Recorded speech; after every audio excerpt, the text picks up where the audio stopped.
चले जाने के बाद पहचानता है, चले जाने के बाद ढूंढता है। जब तक संत रहता है संसार में तब तक तो उस पर आक्षेप लगते हैं। वो कबीर हो, वो तुलसी हो, जब जब संत रहा संसार में बड़ी घोर निंदा, घोर अपमान, संसार ने तो उसके रास्ते पर कंटक बोए। संसार कांटे बोने में कोई कसर कमी नहीं छोड़ता, पर तत्तीवा न लगई पार ब्रह्म सरना। महाराज कहते हैं, तू मेरा राखा सबनी थाई, कापो के काड़ा जी। पर एक बड़ी पते की बात, एक बड़ी पते की बात इस शब्द में गुरु साहिब फरमाते हैं, तुम्हारी कृपा तुद पछाना, तू मेरी ओट, तू है मेरा मान। सब किछ कीता तेरा होवे, सब किछ कीता तेरा होवे, नाहिन किछ असाड़ा जी। तू मेरा राखा सबनी थाई, तापो के काड़ा जी। मनोविज्ञान, साइकोलॉजी अगर मानव मन की कोई सर्वश्रेष्ठ अवस्था बताता है, मनोविज्ञान अगर मन की कोई सबसे स्वस्थ दशा बताता है, तो मनोविज्ञान कहता है निर्भयता, फियरलेसनेस, भय ना हो जहां। जैसे कबीर साहब कहते हैं ना, कछु लेना न देना मगन रहना। मन मस्त मगन, मन मस्त मगन, मन मस्त मगन अब क्यों बोल। हीरा गांठ गठिया बार बार को क्यों खोले। मन मस्त मगन, मन मस्त मगन, मन मस्त मगन अब क्यों। तो मनोविज्ञान कहता है अगर सर्वश्रेष्ठ कोई दशा है मन की, सबसे स्वस्थ कोई मनोदशा है, तो वो फेयरलेसनेस है, निर्भयता। जब आप पूरी तरीके से स्वस्थ होते हैं, अपने स्व में स्थित होते हैं, अपने स्वरूप से जब जीव का परिचय होता है, इसे आत्म साक्षात्कार कहता है वेदांत, तो निर्भयता प्राप्त होती है। और वाणी फरमाती है, तेरे सेवक को पो किछ नाही, जम न आवे मेरे। मैंने अभी 2-3 दिन पहले भी कहा था कि या तो संसार में आसक्त निर्भय होता है, कामातुराणाम न भयम न लज्जा, या तो संसार में आसक्त व्यक्ति निर्भय है। जब कोई किसी में आसक्त हो जाता है ना, तो आप देखो ना लोक का लाज रहता है, न कुल की कान, न कोई मर्यादा, न कोई चिंता। वो व्यक्ति भी उन्मत्त हो जाता है, उसे भी किसी का भय नहीं होता। गोविंद राधे माधवा गोपाल राधे माधवा, गोविंद राधे माधवा गोपाल राधे माधवा, गोविंद राधे माधवा गोपाल राधे माधवा, गोविंद राधे माधवा गोपाल राधे माधवा, गोविंद राधे माधवा गोपाल राधे, गोविंद राधे माधवा गोपाल राधे माधवा। तो या तो एक आसक्त व्यक्ति निर्भय होता है या फिर भक्त निर्भय होता है। तो या तो संसार में आसक्त निर्भय है और या फिर भगवान का भक्त निर्भय है। निर्भयता अर्थात मस्ती, जब जब मन मगन हो, जब मन मगन हो। कल भी मैंने आपको कहा था कि सबसे स्वस्थ जीवन क्या है कि कबीरा खड़ा बाजार में मांगे सबकी खैर, ना काहू से दोस्ती और ना काहू से बैर। सबसे स्वस्थ मनोदशा तो ये है कि ना काहू से दोस्ती और ना काहू से बैर। और इसी के साथ में ये भी निवेदन कर दूं कि संसार में रहते हुए ऐसा हो पाना लगभग असंभव है। जब तक आपके जीवन में सत्संग स्थिर न रहे, जब तक आपके जीवन में सेवा सुमिरन स्थिर न रहे। पहले भी मैंने आपको उदाहरण दिया कि आप घर की खिड़की खोलते हो कि थोड़ी धूप आ जाए, पर धूप नहीं आती, धूप के साथ साथ धूल भी आती है। आप धूल को बुलाते नहीं पर धूल आती है। अब आप ये सोचो कि धूल ना आए इसीलिए खिड़की नहीं खोलें तो आप प्रकाश से भी वंचित रह जाओगे। धूप भी आवश्यक है और धूप के साथ धूल का आना भी आवश्यक है।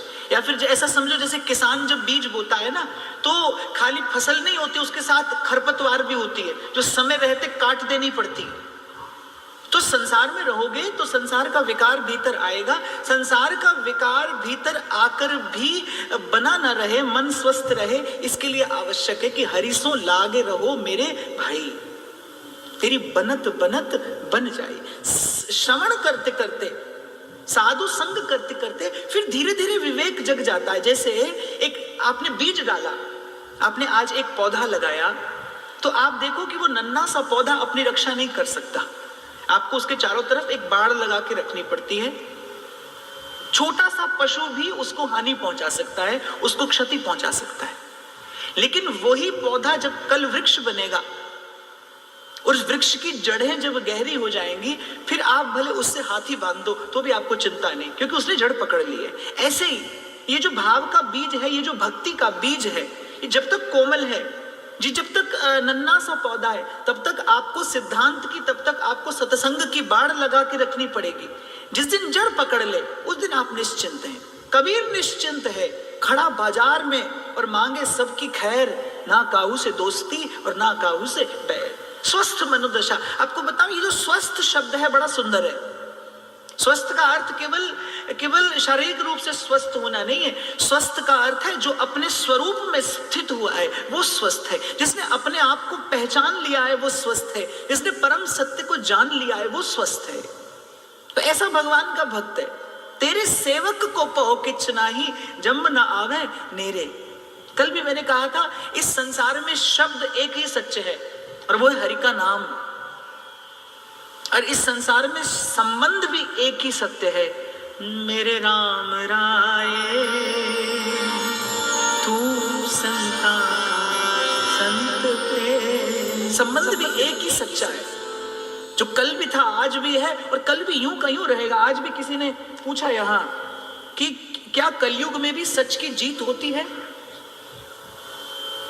आपको एक बात निवेदन करूं, सच थोड़े समय के लिए परेशान तो हो सकता है लेकिन परास्त कभी नहीं होता। सच्चाई परेशान होती है लेकिन परास्त नहीं होती, परास्त नहीं होती। प्रभु के रहते यदि सत्य परास्त हो जाए तो फिर सारा सिद्धांत खंडित होता है, फिर वाणी मिथ्या होती है। आद सच जुगाद सच, है भी सच नानक होसी भी सच। थोड़ी देर लग सकती है, थोड़ा विलंब हो सकता है, और वो भी लगता ही है। आप अगर दूर से देखो, आप महाभारत के यदि चरित्रों का दर्शन करो ना, तो पांडवों ने जीवन में कोई सुख पाया नहीं। कौरवों को तो अंत में थोड़ा सा कष्ट मिला जब युद्ध आरंभ हुआ। उससे पहले तो संसार की दृष्टि से देखो तो मौज उड़ाते थे, महलों में रहे, सब कुछ तो था। पांडव बेचारे बन बन भटके, जीवन भर भटके, जीवन भर भटके। पर मेरे से किसी ने पूछा भी कि अच्छे व्यक्ति को ही दुख क्यों मिलता है। मैंने कहा अच्छे व्यक्ति से जाकर पूछिए, उसे कोई दुख नहीं है। आपको लगता है भला व्यक्ति दुख पाता है, भले व्यक्ति से जाकर पूछो, जो सच में भला है उसे दुख नहीं है। एक होता है वीर और एक होता है शूरवीर। वीर तो वो होता है जो किसी भी स्थिति में पीछे न मुड़े, एक बार युद्ध में पांव धरा तो फिर पीछे न मुड़े। और शूरवीर कौन होता है? जो जितना शत्रु प्रहार करे उतना आगे बढ़े। और कबीर साहब कहते हैं भक्ति करे कोई सूरमा, जात बरन कुल खोए, कामी क्रोधी लालची इन पे भक्ति न होए। भक्ति करे कोई सूरमा, जाति बरन कुल खोए, कि जितनी पीड़ा आती है, जितनी प्रतिकूलता आती है, भक्त और सुंदर निखरता चला जाता है, भक्त और सुंदर होता चला जाता है, और सुदृढ़ होता चला जाता है। तो आप भले व्यक्ति से पूछो, उसे कोई कष्ट नहीं है, क्योंकि भले आपके मेरे लिए सुख दुख है, भले व्यक्ति के लिए तो सुख भी सुख है, दुख भी सुख है, क्योंकि भेजने वाला वो है, देने वाला वो है। तभी महाराज फरमा रहे हैं, मेरे राम राय ज्यों राखे त्यों रहिए। अपनी अपनी दृष्टि होती है ना। और मैं कई बार निवेदन करता हूं, क्या मिल रहा है ये ना देखिए, आप ये ना देखिए कि क्या मिल रहा है, ये देखिए देने वाला कौन है। एक शायर कहता है, वजूदे खार क्या है? खार कहते हैं कांटे को, वो कहते हैं वजूदे खार क्या है? बस गुल से नजरों का फिसल जाना। आपको दुख तभी दुख लगता है जब आपकी दृष्टि दुख पर होती है। देने वाले पर दृष्टि हो तो फिर कोई दुख नहीं है, फिर कोई पीड़ा नहीं है। इसलिए भक्त के निकट जाकर देखिए, उसे कोई दुख नहीं है, उसे कोई पीड़ा नहीं है, उसे कोई चिंता नहीं है। वो तो हंसी हंसी हंसते खेलते स्वीकार करता है, दुख का आलिंगन करता है। और भक्त में ही ऐसी सामर्थ्य है जो कर सकता है। तो मीरा, जिसके मन को भी कभी संसार के किसी भाव ने स्पर्श नहीं किया था, जिसने कभी अपने विचार में भी भोजराज को अपना पति नहीं माना, वो कैसे मान ले कि मेरा पति मर गया? जिसका रोम रोम कहता हो कि जाके सिर मोर मुकुट मेरो पति सोई, मेरे तो गिरधर गोपाल दूसरो न कोई। इसका रोम रोम कहता हो, जाके सिर मोर मुकुट मेरो पति सोई। मोहे सुहागन कीनी, सुहागन कीनी, सुहागन कीनी, मोहे सुहागन कीनी रे, उसे नैना मिलाए के, छाप तिलक सब छीनी रे, उसे नैना। और आप और मैं तो कल गा ही रहे थे, ओ जाको मीत साजन है समिया, इस जन को कहो काकी कमिया। कल मैं आपको कह रहा था ना कि संसार में तो आशीर्वाद झूठा दिया जाता है, सदा सुखी रहो। सदा सुखी कौन रहता है? जाका सब किछ ताका होई। सूरदास कहते हैं, मेरा मुझ में किछ नहीं, जो कुछ है सो तोर, तेरा तुझको सौंपते क्या लागे है मोड़। आप सही दिशा में आगे बढ़ रहे हो कि नहीं, इसकी कसौटी आप ही बनिए, अपनी कसौटी आप बनिए। मैं तो कहता हूं, अपने मन को रोज कसौटी पर उतारिए। अगर आप साधक हैं तो साधक का अर्थ क्या होता है? जिसकी दृष्टि अपने आप पर हो, जो अपना गुण दोष देख सके, वही साधक है। अपनी कसौटी आप बनिए। आप देखिए, जब आप कहते हैं मेरा, तब आपके मन में क्या आता है? जब आप मेरा कहते हो, क्योंकि मैं के साथ मेरा जुड़ा है, मैं के साथ मेरा है, मैं नहीं तो फिर मेरा भी नहीं। जब आपके मन में मैं आते ही, जब आपके मन में यह भाव आए कि मैं कौन, प्रभु का दास, तो फिर आपका मेरा भी बदल जाएगा। और आप देखो, संसार है कहां? संसार बाहर नहीं है, संसार कहीं आपके विचार में ही है। और मैं कई बार कहता हूं, जंगल में चलते चलते किसी को कांटा लग जाए, जंगल में चलते चलते किसी को कांटा लग जाए तो वो सबसे पहली चीज क्या ढूंढता है? कांटा ही ढूंढता है। कांटे से कांटा निकाला जाता है। संसार कहीं नहीं है, संसार आपके विचार में है। संत भी इसी संसार में रहता है, भक्त भी इसी संसार में रहता है। उसके लिए भगवान ने कोई नया जगत नहीं रचाया, वो भी यहीं आता है, माँ के गर्भ से आता है, संसार में रहता है, तो संसार का नहीं होता। संत के पास जीने की कला है, संत के पास युक्ति है, उसके पास भक्ति है। तो आप देखो, विचार करो, विचार में ही संसार है और विचार से ही निकलता भी है। ये जो आपका मेरा यहां पर आकर बैठना है, ये किस लिए? विचार के लिए ही तो है। कल भी मुझसे कह रहे थे, बोले यहां पर प्रसाद नहीं होता। कौन कहता है यहां प्रसाद नहीं होता? यहां जो दिया जा रहा है वो व्यासपीठ का प्रसाद ही तो है। एक प्रसाद से पेट भरता है, एक प्रसाद से मन निर्मल होता है। विचार का प्रसाद ही तो है जो आपको दिया जा रहा है। इसको प्रसाद समझ के ही ग्रहण करना चाहिए, किसी अन्य प्रसाद की सत्संग में आवश्यकता नहीं। और फिर दूसरा प्रसाद पेट भरने के लिए नहीं होता। कहते हैं प्रसाद इतना लिया जाता है जो हृदय तक जाए, पेट तक नहीं। प्रसाद पेट भरने के लिए नहीं है। महाराज कहते हैं जो प्रसाद मिला है ना, मैंने कल भी निवेदन किया कि जब गुरु साहब फरमाते हैं कि किरत करिए, नाम जपिए, वंड छकिए, तो आप देखो ये भी कहा जा सकता था छक वंडिए, ये भी कह सकते थे। पहले आप छक लीजिए फिर वंडिए ना, पहले कहा वंड छकिए, पहले खूब बांटिए फिर कण भर पाइए। ये प्रसाद है, ये प्रसाद का स्वरूप है, ये प्रसाद की महिमा है। जितना बांटिए, जितना बांट सके उतना बांटिए, तो ये प्रसाद है। वंड छकिए। तो आप विचार करिए, विचार करिए, जब आप मैं कहते हैं तो मन में क्या आता है? जब आप मेरा कहते हैं तो मन में क्या आता है? मीरा जब मैं कहती है तो उसके मन में नहीं आता कि मैं राजमहल में रहने वाली कोई रानी हूं। मीरा जब मैं कहती है तो मीरा का मन क्या बोलता है? मीरा दासी जन्म जन्म, मीरा दासी जन्म जन्म। और जो प्रभु का दास है उस जब मैं बदलती है फिर मेरा भी बदल जाता है।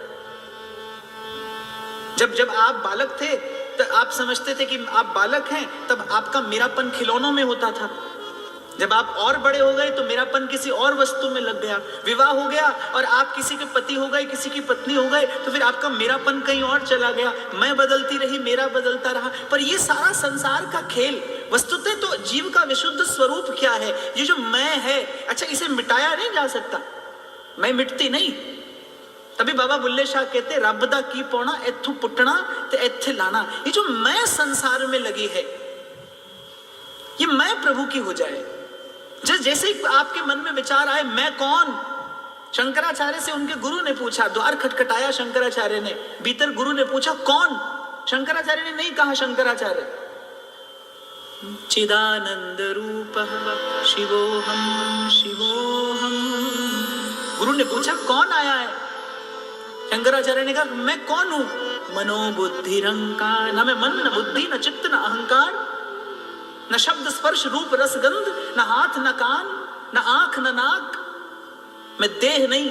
चिदानंद रूप शिवोहम शिवोहम। भक्ति ले जाती है आपकी चेतना को वहां। जो आपका मैं है ये परिवर्तित होता है। भक्त के मन में एक ही भाव है, अस अभिमान जाए जन भोरे, मैं सेवक रघुपति पति मोरे। मैं सेवक रघुपति पति मोरे। और जीवन जीने के लिए, मैंने कहा ना, जीवन बिताना एक और बात है, जीवन बिता देना और बात है। और आप नहीं बिताते, जीवन तो बीत जाता ही है।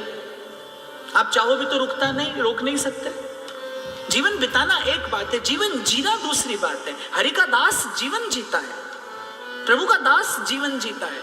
जीवन जीना तो भगवान के भक्त को आता है, हरिजन को आता है। तो बड़ी घृणा के पात्र हो गई मीरा जी, क्योंकि मीरा जी ने उस दिन अपना 16 श्रृंगार नहीं उतारे। भोजराज के चले जाने के बाद राणा विक्रमादित्य गद्दी पर बैठे, जो जन्म से ही विमुख थे, भगवान विमुख। और मेरे तुलसी बाबा कहते हैं, बरु भल पास नरक कर त्राता, पे दुष्ट संग जिन दे विधाता। दुष्ट संग जिन दे विधाता। हे प्रभु, कुछ भी मिले जीवन में, आपसे विमुख जीव का संग ना मिले, आपसे विमुख जीव का संग ना हो जीवन में। तो राणा विक्रमादित्य गद्दी में बैठे, उनको मीरा जी की ये सब क्रियाएं पहले से ही नहीं रुचती थी, उनको ये सब पहले से ही नहीं रुचता था। एक बहन ने प्रश्न भी पूछा है, घर में बड़ी प्रतिकूलता है, कैसे भजन करूं, बड़ी प्रतिकूलता है घर में। मैंने तो अभी 1-2 दिन पहले भी शायद साधक संजीवनी के क्रम में उत्तर दिया था कि घर में बहुत प्रतिकूलता हो, लड़िए झगड़िए मत। सबसे पहली बात तो आप ये गांठ बांध लीजिए, संसार की गुत्थी को उलझाइए मत। और माताओं बहनों से तो ये मैं विशेष रूप से निवेदन करूंगा, संसार की गुत्थी उलझाइए मत। बड़ी प्रतिकूलता हो तो समझिए कि आप रावण की लंका में विभीषण बन के भजन कर रहे हैं। सब कुछ है, सब सुख साधन संपत्ति सब कुछ, पर सत्संग नहीं है तो समझना ऐसे कि रावण की लंका में विभीषण बन के भजन कर रहे हैं। और यदि ये भाव आपने जीवन में साध लिया, विभीषण जी की दशा देखिए, आसान नहीं है भजन करना। चारों ओर असुर असुर, असुरी आसुरी वृत्तियां, कोई प्रभु की बात करने वाला नहीं है वहां। आपके मेरे लिए तो कितनी सुंदर सुविधा है, आप और मैं यहाँ पर बैठकर कुछ भगवत चर्चा कर लेते हैं। वहां उनके पास कोई प्रभु की बात करने वाला नहीं है। हनुमान जी ने भी जब विभीषण जी का आंगन देखा तो हनुमान जी हैरान हो गए, कहा लंका निशिचर निकर निवासा, यहाँ कहाँ सज्जन कर बासा। किसी की कुटिया से आवाज आ रही है, भज श्री राम, भज श्री राम, श्री राम जय जय राम। हनुमान जी हैरान हो गए और जब भीतर गए, विभीषण जी का दर्शन किया, मस्तक पर सुंदर वैष्णव तिलक, वैष्णव वेश, हनुमान जी को बड़ी प्रसन्नता हुई। और हनुमान जी ने कहा कि धन्य है आपकी भक्ति, आप लंका के मध्य रहकर भजन कर रहे हैं। तो घर में बहुत प्रतिकूलता हो तो घबराना नहीं, उलझना भी नहीं उससे। आप मन में विचार करना कि प्रभु ने आपके लिए व्यवस्था की है। और यदि आपने ये भाव साध लिया कि आप रावण की लंका में विभीषण होकर भजन करते हैं, तो फिर विश्वास रखना एक ना एक दिन हनुमान जी आ जाएंगे आपके पास। इस बात में कोई संशय नहीं है बाप। इबादत कर, इबादत कर, इबादत दे नल गल बन दिए, किसे भी अज बन दिए, किसे भी कल बन दिए। इबादत किसे दी अज बन दिए, किसे दी कल बन दिए, पर इबादत दे नाल गल बन दिए। मैं फिर आपको बड़ी विनम्रता से ये निवेदन करूं, कोई भी प्रतिकूलता, कोई भी कटुता प्रभु की कृपा से बड़ी नहीं है, हो ही नहीं सकती। और फिर दूसरा, किसी को दोष भी ना देना। आपके जीवन में जो स्थिति हो उसके लिए किसी को दोष भी ना देना, क्योंकि कोई दोषी नहीं है, आपका ही अर्जित कर्म है। इस जीवन में कोई भी व्यक्ति, कोई भी वस्तु जो आपके जीवन में आ रही है, वो आप ही का कर्म है, वो केवल वो आकार लेकर आया है। उसके लिए किसी को दोष देने का लाभ नहीं। दोष देने से कर्म का बंधन और गाढ़ा होता है। मीरा ऐसी प्रतिकूल परिस्थिति में भी स्वस्थ, प्रसन्न, स्थिर मना रहती है, क्योंकि वो ये जानती है कि करण करावण हार आप, करने वाला कोई और है, ये परिस्थिति भेजने वाला कोई और है। जीवन दृष्टिकोण ही तो है। आपका देखने का नजरिया ही तो बदलता है सत्संग से, बाहर तो कुछ बदलता नहीं। यही संसार रहेगा, यही घर रहेगा, यही सगे संबंधी रहेंगे। आपका नजरिया बदलेगा, आपका दृष्टिकोण बदलेगा, आपकी दृष्टि बदलेगी। और फिर मैं कहता हूं, फिर भी मन न माने। कभी कभी ऐसा होता है ना, किसी भी तरीके से मन नहीं मानता, फिर भी मन ना माने, फिर भी आप थक जाओ, हार जाओ, तो फिर व्यासपीठ की ये बात स्मरण कर लेना। गुरु साहिब फरमाते हैं, माधो हम ऐसे, तू ऐसा, माधो हम ऐसे, तू ऐसा। श्री रविदास जी महाराज, इसीलिए मैंने प्रथम दिन आपसे निवेदन किया था, संत की वाणी यदि जीवन में है ज्योति स्तंभ है। आपके जीवन में कभी अविवेक का, कभी मोह का, कभी अज्ञान का अंधकार आएगा ही नहीं यदि आपके जीवन में संत की वाणी का दीप जलता है। तो किसी भी प्रकार से येन केन प्रकारेण संत की वाणी से जुड़े रहिए। और संत सभी गुरुदेव है। पहले दिन मैंने शायद निवेदन किया था ना कि नेक नेक सब एक हैं, एक एक नहीं नेक।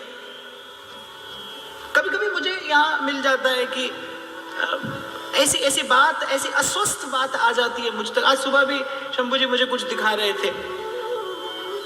कभी कभी अच्छा देखो, एक और बात आपको बताऊं, अनन्य होना एक बात है, अपने इष्ट के प्रति अनन्य होना एक बात है, और कट्टरता दूसरी बात है। वो अस्वस्थ वृत्ति है। अपना साधन, अपने गुरुजनों की आज्ञा का पालन करते हुए सबका सम्मान करते रहिए। अपने मार्ग पर चलते हुए सबका सम्मान करते रहिए। ये सबसे स्वस्थ रीति है। अपना मार्ग ना छूटे और किसी की अवमानना और किसी की अवज्ञा, अवहेलना ना हो। शायर कहता है कि अगर तू बस्ती में है तो फिर वीराने में कौन, अगर तू बस्ती में है तो फिर वीराने में कौन, और अगर तस्वीर के एक दाने में है तो फिर हर दाने में कौन। जो भी गुरु है